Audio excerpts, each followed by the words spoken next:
வணக்கம். இன்னைக்கு ஒரு குட்டி கதை சொல்ல வந்திருக்கிறேங்க. இந்த குட்டி கதையில ஒரு தம்பதி ஷாப்பிங் போனாங்களாம். அந்த கடை பிரம்மாண்டமான கடையா. அங்க சேலைகள்லாம் விதவிதமா இருக்குமா, அழகழகா இருக்குமா, வேற வேற டிசைன்ல இருக்குமா, அப்படி இருக்குமா சேலைகள்லாம். அந்த அம்மனி என்ன பண்ணாங்கன்னா எல்லா சேலையும் எடுத்து போட வச்சாங்களாம். சேலை காட்டுறவரை எல்லா சேலையும் அவர் எடுத்து எடுத்து எடுத்து போட்டாருங்களாம். மொத்த கடை சேலையும் பார்த்துட்டு அதுல 100 சேலை அந்த அம்மனி செலக்ட் பண்ணாங்களாம்.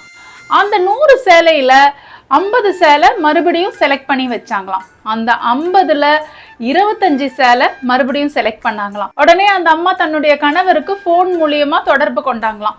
போன்ல அந்த அம்மா இப்ப பேசுறாங்க. ஏங்க எங்க இருக்கிறீங்க? உங்களை புடவை செலக்ட் பண்றதுக்காக நான் தேடிட்டு இருக்கிறேன், ஆளை காணுமே, எங்க போய் தொலைஞ்சிங்க?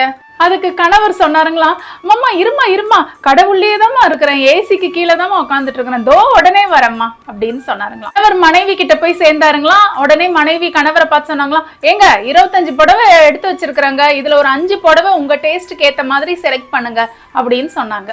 அதுக்கு அவ்வளவுதானே, பண்ணிட்டா போதுன்னு ஒரு 2 நிமிஷத்துல 5 புடவை எடுத்து தனியா வச்சுட்டாருங்களாம்.